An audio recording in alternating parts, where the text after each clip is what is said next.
Right now, it's time to welcome in once again Brian Ross, Real News with Brian Ross. Brian joins us here on a Thursday morning, and we take a look at some news stories out and about. Good morning there, Brian. Good morning to you, Marshall. You know, I'm sitting here, and as an investigative reporter, I'm going to ask you this question. Everybody's talking about vaccinations for COVID-19. Roughly, I think the world's population is 7 billion people. Yeah. When a vaccine is actually made, how does it get to 7 billion people? That's a very good question. That's why, of course, the U.S. has been spending a lot of money, billions of dollars, to get advanced access to any vaccines that are produced. And every country will be vying to get ahead of the other. You saw what happened in Russia. Vladimir Putin announced they've got a vaccine. He had his daughter inoculated, and they're off to the races there before it's fully tested. But your question is a good one. Is there going to be a ugly, ugly race to get that vaccine, even in this country? How do you get ahead of the line? How do you have to wait in line? Who gets it first? Lots of questions there. And as we've talked before, there's a lot of money floating around here. People who have, place big bets in the stock market on some of these companies are so far making lots and lots of money. If one of the vaccines fails, well, that could be a disaster for those people who are trying to think it's going to turn out. And there's no guarantee they're going to work.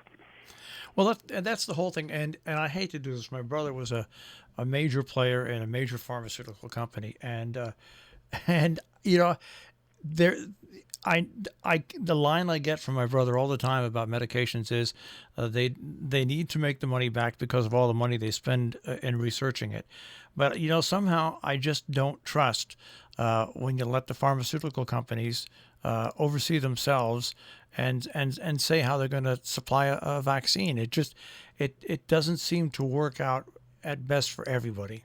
What I've seen so far, Marshall, is that the U.S. government is intending to make these vaccinations free to Americans, and that there'll be a standard sort of distribution system.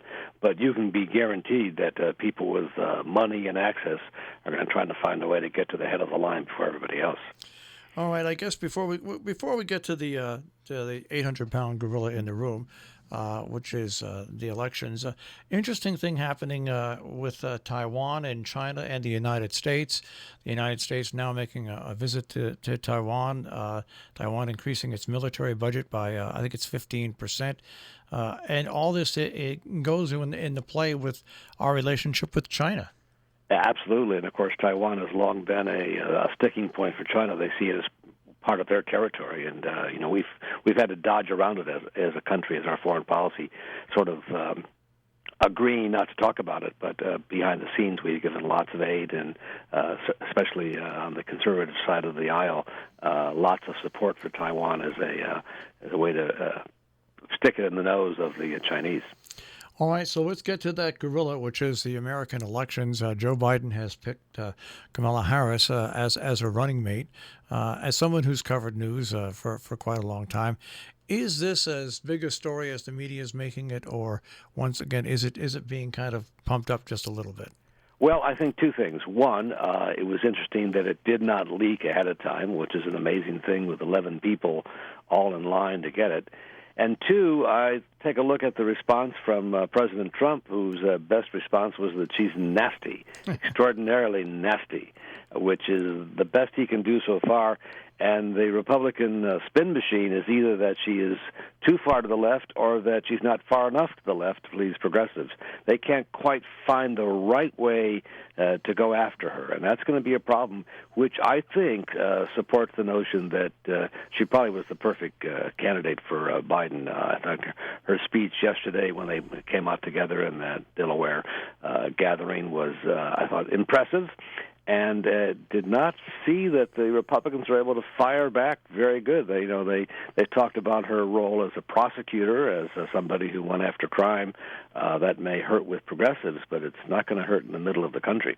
Yeah, it's not going to hurt. It's not going to hurt in a general election. As someone who labels himself as a progressive, believe you me, I know what works for progressive and what doesn't work for progressives. But I also know that progressives will overlook anything that they might have with a candidate. In this situation, I'll say 90% of the progressives, and vote to change who's in office simply because Biden-Harris team will be a lot more amiable to progressive causes than the Trump-Pence campaign. Well, from the progressive point of view, where else do you go? There is no other candidate really out there other than sort of Kanye West.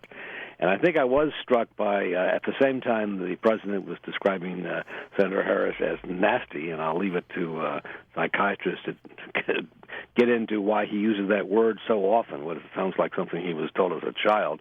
But he also tweeted out his congratulations to this Republican congressional candidate in Georgia, Marjorie Taylor Greene, who is an advocate of the most sort of vile conspiracy theories equating Democrats with Satan and their child trafficking and sex, and he calls her a winner. Well, that's I'm glad you brought that up because I've read a lot of different features in a lot of different magazines about the QAnon, these, and there are actually 10 or 12 representatives in Congress that believe in what QAnon does, and they really have been described as basically a terrorist organization by the FBI and most and CIA. I mean, well, and I hate to say any speech is dangerous, but they're wacky theories. I think there'll be a day of reckoning coming soon for those who support this and sort of encourage it and abet it. And among them, the leaders of the Republicans in Congress, Kevin McCarthy, has declined to sort of go after these people and has just been mute about this. And I think that the facts just don't support any of it. First of all, but it's a wacky theory, and of course, we live in the United States of paranoia, so we have all kinds of people who love conspiracy theories. So this one is one that gets some attention. But the fact is, you say that so many, and by so many, I mean more than a handful. In Congress, sort of subscribe to these theories. It's stunning to me. Well, it belies any common sense. I mean, I have friends locally who I am shocked at that believe this QAnon stuff, that actually think it exists. And that's frightening. Look, the Americans always love a good conspiracy. Ever since you can go way back to assassination of Lincoln, assassination of John Kennedy. I mean, the conspiracy theories always flow. The theories that Tony Fauci somehow organized the whole pandemic.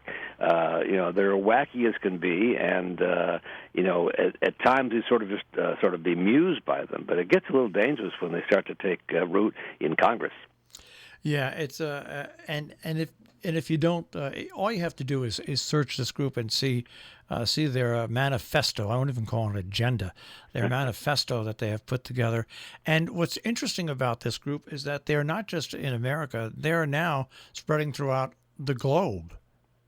They're in other countries other than ours. Right. Well, so President Trump has embraced this Republican candidate who won the primary down there, Marjorie Greene, and she's best known for some of her comments, which are described by reporters down there as racist, Islamophobic, and anti-Semitic. And she's likely to win and be seated in Congress next year. Absolutely stunning there. Well, in the last minute and a half, 2 minutes we have left, any perspectives that you have that you want to share with us?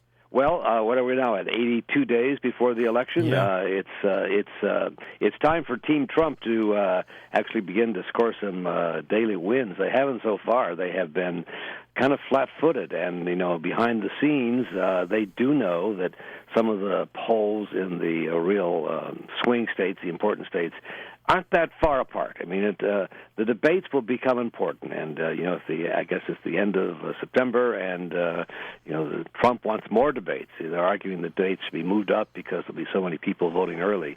So I do think that the debates will be, as they always are, a real turning point, and we'll watch closely. I thought yesterday Joe Biden with a teleprompter was right on point, almost flawless delivery, as did Senator Harris. But on the stage there in person, it will be fascinating to see Trump versus Biden. It's going to be interesting. I happen to think that Donald Trump says he wants more debates, but I happen to think personally he really doesn't want to get on a debate stage with Joe Biden. I really believe that deep down in my heart, and he'll keep raising questions on the dates as a way to put it off. It's almost like his dates on the debate, dates on the actual election. But the thing with Trump is he will wing it, and it's becoming clear that his staff feeds him things he wants to hear.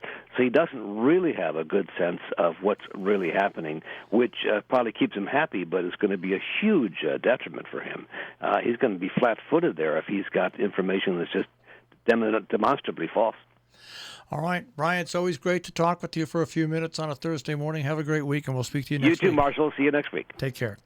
That is Brian Ross and Real News. You can find Brian on demand at robinhoodradio.com. Click on demand, click on Real News with Brian Ross.